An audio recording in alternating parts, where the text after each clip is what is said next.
우리 말씀 같이 보도록 하겠습니다. 오늘 말씀은 시편 90편 말씀인데요. 원래 본문 전체인데 너무 길기 때문에 9절에서 17절까지의 말씀 제가 한 절 여러분 한 절 이렇게 교독하도록 하겠습니다. 우리의 모든 날이 주의 분노 중에 지나가며 우리의 평생이 순식간에 다하였나이다.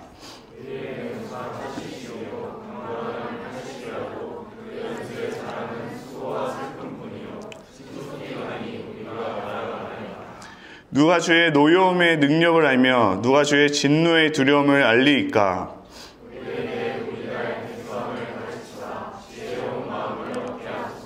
여호와여 돌아오소서. 언제까지니까 주의 종들을 불쌍히 여기소서.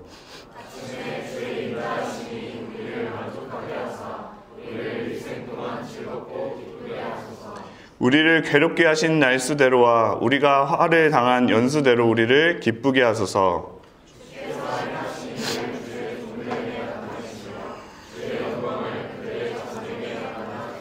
함께 읽을까요? 주리 하나님의 은총을 우리에게 내리게 하사 우리의 손이 행한 일을 우리에게 견고하게 하소서. 우리의 손이 행한 일을 견고하게 하소서. 아멘. 허망해 보이나 라는 제목으로 함께 말씀 나누기 원합니다. 여러분, 벌써 5월하고도 중순입니다. 얼마 전에 송고영신 예배를 드린 것 같은데 시간이 좀 너무 빠르지 않나요? 그렇죠. 날씨가 오락가락하지만 확실히 좀 더워졌죠. 그리고 여름이 다가오고 있습니다. 그 말은 곧 우리가 선교 갈 시즌이 왔다는 것이죠. 선교가 끝나면 또 금방 겨울이 찾아오고 연말이 찾아옵니다. 1년이 진짜 쏜살같이 지나가는 것 같아요. 우리 인생이 얼마나 빨리 지나가는지 제가 영상을 하나 가져왔습니다. 짧은 영상이에요.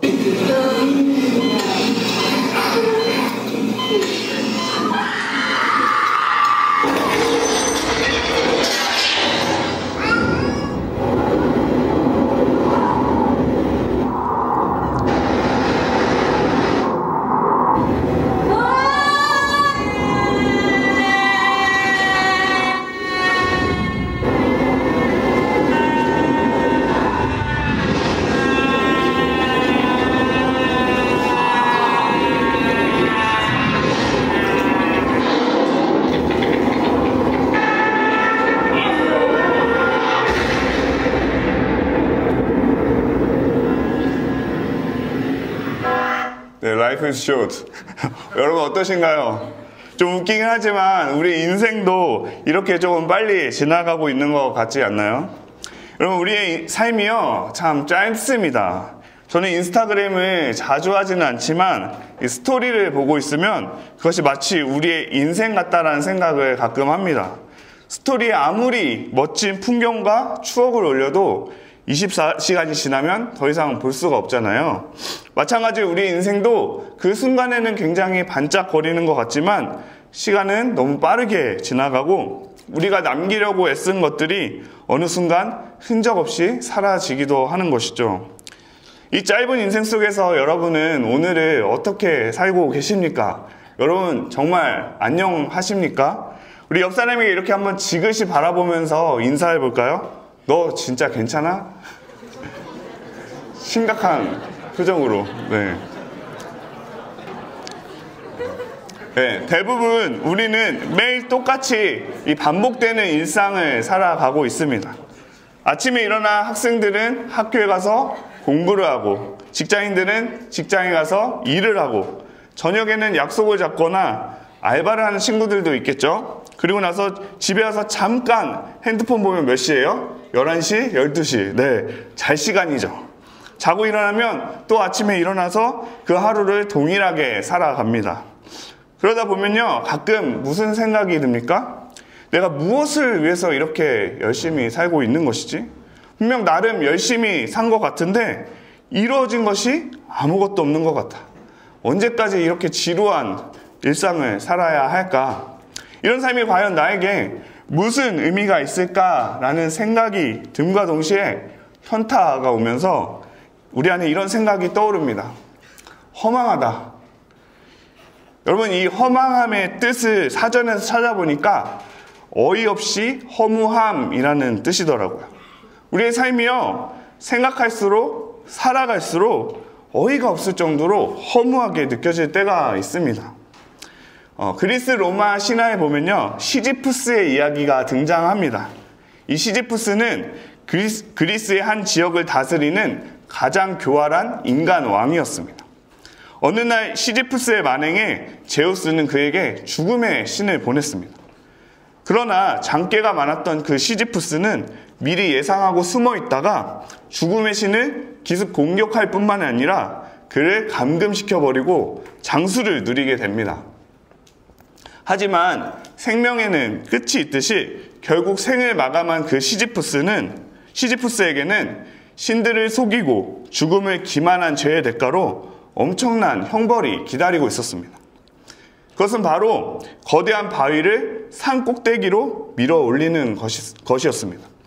이게 어마무시한 형벌인 이유는요, 그 바위가 항상 꼭대기에 다다르기 직전에 다시 아래로 굴러 떨어지기 때문입니다. 근데 이렇게 끝없이 반복되는 이 무의미한 노동을 영원히 계속해야 되는 운명을 지니게 된 것이죠. 이것을 시지푸스의 형벌이라고 이야기합니다. 여러분, 우리의 삶도 어쩌면 마치 이 형벌을 받고 있는 것처럼 무의미하고 반복적인, 아무리 노력해도 결과가 달라지지 않는 그런 삶을 살아가고 있진 않으신가요? 저도 요즘 그 시지푸스의 형벌을 받고 있습니다. 무슨 말이냐면, 이제 제 아들이 4살이거든요.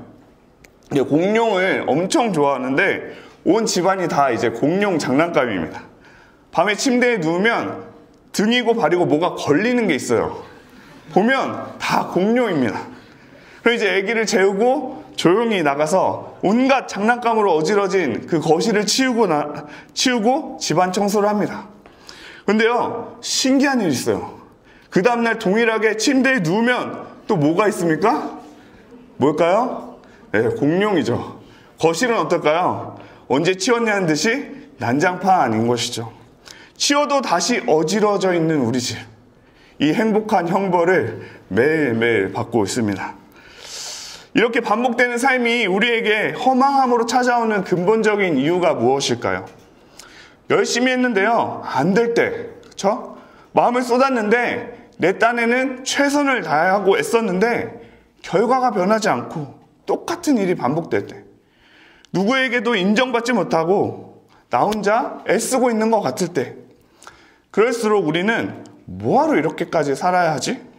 지친다, 허무하다, 허망하다 라는 생각이 들게 되는 것이죠. 오늘 본문 시편 90편 제목을 보면요, 하나님의 사람 모세의 기도라고 나옵니다. 시편 중에 유일하게 모세의 이름이 명시된 시입니다. 여러분, 너무나도 익숙하고 잘 아시겠지만 모세의 삶이 어땠습니까? 그의 삶을 한 단어로 정리하면 열정이라고 할 수 있습니다. 그는 애굽의 왕자였지만 히브리인이라는 정체성을 가졌고 하나님 나라를 위한 열정이 있었습니다. 그러나 그 열정 때문에 자신의 동족이 심하게 학대당하는 장면을 보고 분노하게 되고 결국 그걸로 살인을 저질렀고 도망자의 인생을 살게 되는 것이죠.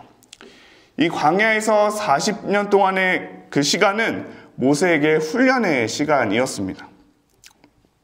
그리고 80세가 되자 하나님은 다시 모세를 부르십니다. 모세는 그 부르심에 최선을 다해 이스라엘 백성들을 인도했습니다. 그에게는 단 한 가지의 목표가 있었죠. 거룩한 사명이 있었습니다.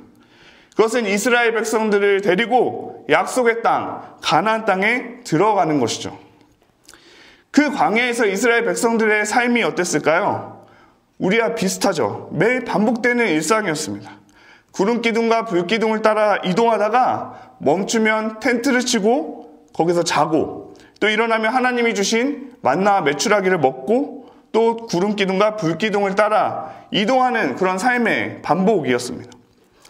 하지만 이스라엘 백성들의 불순종으로 인해서 여호수아와 갈렙을 제외한 이 장정만 60만 명인 그 출애굽 1세대는 가나안 땅에 들어가지 못하고 광야에서 죽음을 맞이하게 됩니다. 열정을 가지고 가나안 땅에 들어가고자 함께 꿈을 꾸었던 그 동역자들, 가족들, 동족들의 죽음을 매일같이 보아야만 했던 그 모세의 마음이 어땠을까요? 오늘 본문 시편 90편의 배경을 학자들은 이스라엘 백성들이 그 가데스 바네아 사건 이후에 출애굽 1세대가 40년 동안 광야에서 죽어가는 그 처절한 시간을 모세가 경험하면서 쓴 시라고 추정합니다. 한평생 열정이 가득했던 그 위대한 선지자 모세가 이런 일들을 겪으면서 인생에 대한 정의를 딱 한마디로 정의합니다.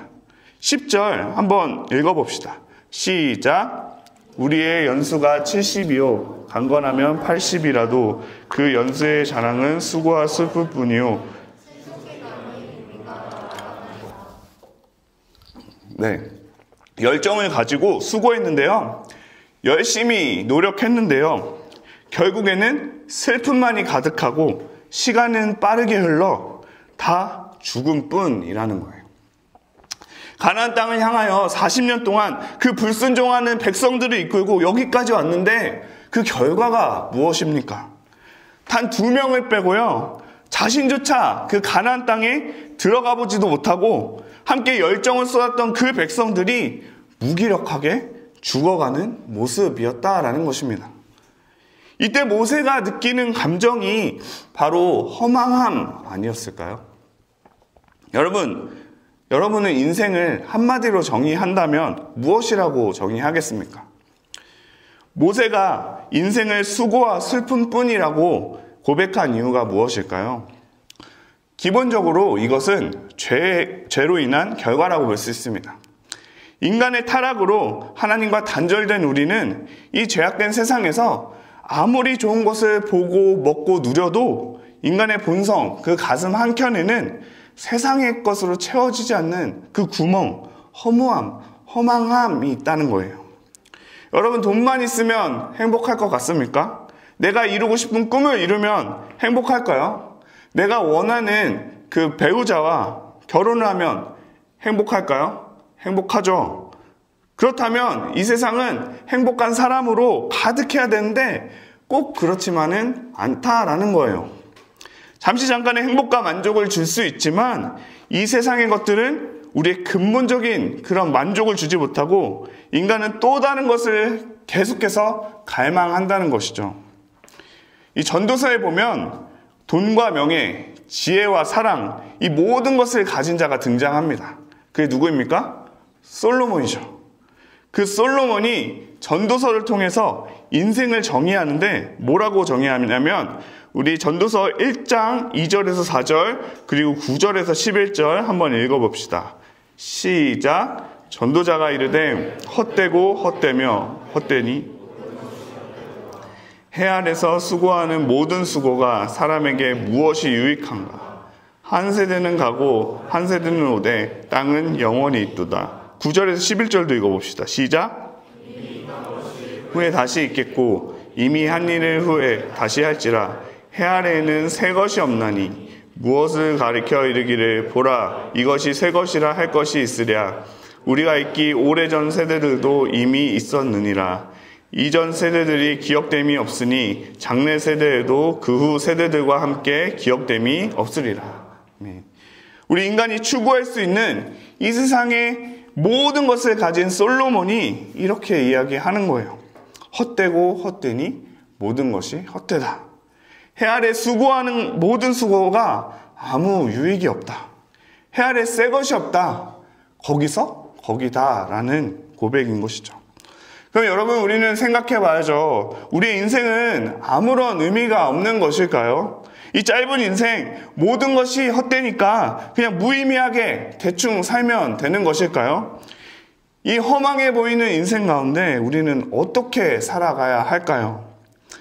오늘 본문에서 모세는 내 가족들, 친척들, 사랑하는 모든 육체가 티끌로 돌아가고 아침에 피었다가 저녁이면 시들어 마르는 것처럼 힘없이 죽어가는 이러한 인생의 유한함, 그 허망함을 보았지만 그렇다고 우리 인생이 덧없다, 아무런 의미가 없다, 그러니까 의미 없이 살아라 라는 그런 허무주의를 이야기하지 않습니다. 오히려 그는 이러한 삶의 현실 가운데 간절히 기도합니다. 우리 12절 말씀 한번 같이 읽겠습니다. 시작. 우리에게 우리나의 계수함을 가르치사 지혜로운 마음을 얻게 하소서. 우리나의 계수함을 가르쳐달라는 것은 단순히 남은 날짜를 세는 법을 배우는 것을 의미하지는 않습니다. 그것은 우리의 시간이 유한함을 깨닫고 흘러가는 그 시간의 가치와 방향을 볼 수 있는 눈을 갖게 해달라는 기도입니다. 우리의 시간이 무한한 것이 아니라 유한하다는 거예요. 여러분은 아직까지 젊어만 봐가지고 늙는다는 것을 잘 못 느끼잖아요. 저도 마음은 항상 20대인데요. 육체가 점점 늙어가는 것을 요즘 참 많이 느끼는 것 같습니다. 이제 아침에 얼굴에 이 베개 자국이요. 저녁까지 계속 잘 돌아오지 않습니다. 나이가 들면 들수록 진짜 빠르게 지나가는 것을 이제 실감하는 것 같아요. 우리의 젊음이 마치 영원할 것처럼 생각하고 내 앞에 놓인 것들이 인생의 전부인 양, 내 인생 내 거니까 내 마음대로 살 거야 라는 자신이 주인이 되고 그것이 정답이라고 생각하는 인생들에게 모세는 너 그거 아무것도 아니야 라고 이야기합니다. 시편 90편 4절을 보면 주의 목전에는 천년이 지나간 어제 같으며 밤의 한순간 같을 뿐임이니이다 라고 고백합니다. 그 영원하신 하나님 앞에 서면 우리가 길다 생각하는 그 천년의 시간도 그저 한순간, 그 하나님의 영광에 압도되어 아무 말도 할 수 없는 그 티끌 같은 존재라는 것입니다. 그래서 하나님 앞에서 내가 아무것도 아닌 존재라는 것을 인정하는 것이 중요합니다. 그것을 인정할 때 우리는 그 시간을 하나님의 관점에서 어떻게 사용해야 할지를 사용할지 알게 해달라는 그 지혜를 구할 수 있습니다. 우리나의 계수함을 가르쳐 달라라는 이 말과 비슷한 표현이 신약성경 에베소서 5장 16절에도 나옵니다. 우리가 잘 아는 말씀인데 우리 같이 읽어볼까요? 시작. 세월을 아끼라 때가 악하니라. 여기서 세월을 아끼라 라는 말은 직역하면 시간을 구원해내라 라는 뜻이에요. 이 말은 물이 흐르듯 계속 흘러가는 시간 속에서 그때그때마다 그 시간을 딱 잡아 올려서 하나님의 목적에 맞게, 하나님이 우리에게 부여해 주신 그 의미에 맞게 사용하는 것, 그렇게 시간을 구원해내는 것이 세월을 아끼라 라는 뜻입니다. 이런 말을 하면 우리는 이렇게 생각하기 쉽습니다. 시간을 어떻게 하나님 앞에서 효율적으로 쓸까? 내가 지금 너무 게으르니까 쉬는 시간을 좀 줄이고 내가 일을 더 열심히 해야겠다.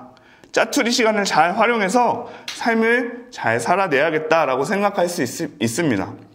그러나 지혜로운 삶은 시간을 잘 쓰는 삶, 시간을 효율적으로 쓰는 삶을 의미하는 것이 아닙니다. 아무리 내가 의미 있게 쓰고 빽빽하게 살아간다고 해도 하나님과 함께 하지 않으면, 하나님의 목적대로, 목적에 맞게 살지 않으면 그건 그냥 흘러가는 시간인 것이죠.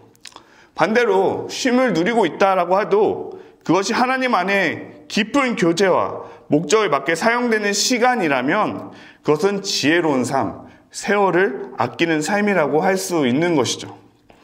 그러니까 다시 돌아와서 우리나의 계수함을 가르쳐 달라라는 이 표현은요, 바꿔 말하면 지금 나의 삶을 하나님 안에서 의미를 발견하고 해석하는 것이라고 이야기할 수 있습니다.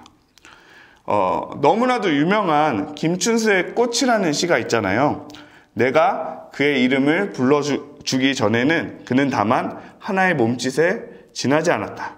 내가 그의 이름을 불러줬을 때 그는 나에게로 와서 꽃이 되었다.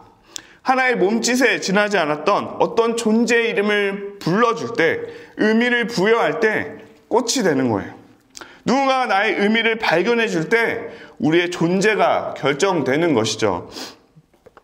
여러분은 인생의 의미를 어디에서 찾고 있나요? 혹은 누군가에 의해서 여러분의 인생이 결정되고 있나요?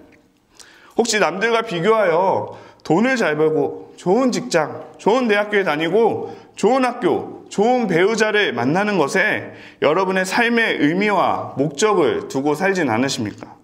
혹은 내가 생각하고 결정한 것, 내가 목표한 것을 다 이루고 내가 원하는 것을 얻는 것에 여러분의 삶의 의미를 찾고 있지는 않으십니까?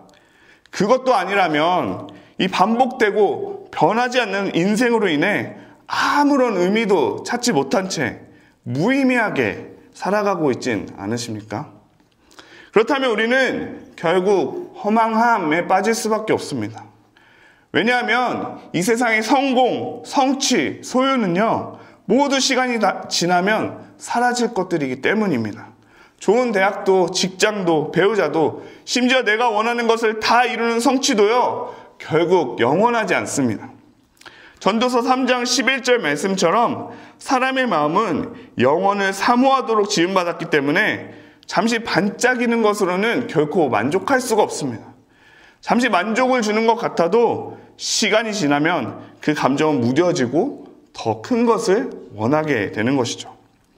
또한 우리의 반복되는 일상 속에서 진짜 의미를 찾지 못한다면 우리는 결국 지치고 허망함에 빠질 수밖에 없습니다. 우리 인생은 단지 성취의 총합이 아니라 그것을 왜 추구하고 있는지, 누구와 함께 살아가고 있는지에서 그 의미를 찾을 수 있기 때문입니다. 그럼 우리는 어디에서 그 인생의 의미를 찾아야 할까요? 오늘 본문 시편 90편에서 모세는 마지막에 이렇게 기도합니다. 우리 16절, 17절 함께 읽어볼까요? 시작!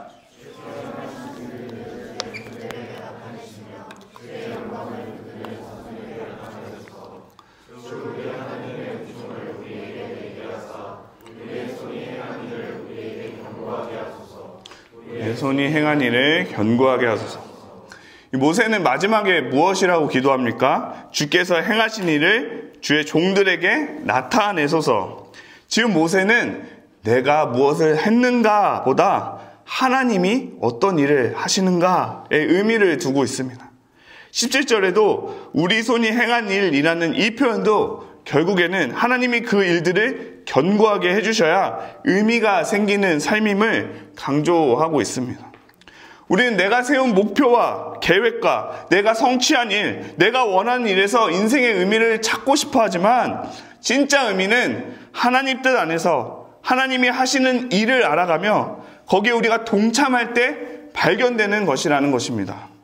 그럴 때 우리의 손으로 하는 일이 헛되지 않고 의미 있고 견고하게 남게 되는 것이죠. 말씀을 마무리하겠습니다. 제가 코이노니아하우스에서 사역을 하면서 이 교육자들과 이야기를 나누면서 귀에 박히도록 이야기 듣는 것이 있습니다. 하나님의 이야기를 묻고 듣고 순종하는 것. 주님이 이 일을 통해 우리에게 무엇을 가르쳐 주길 원하시는가?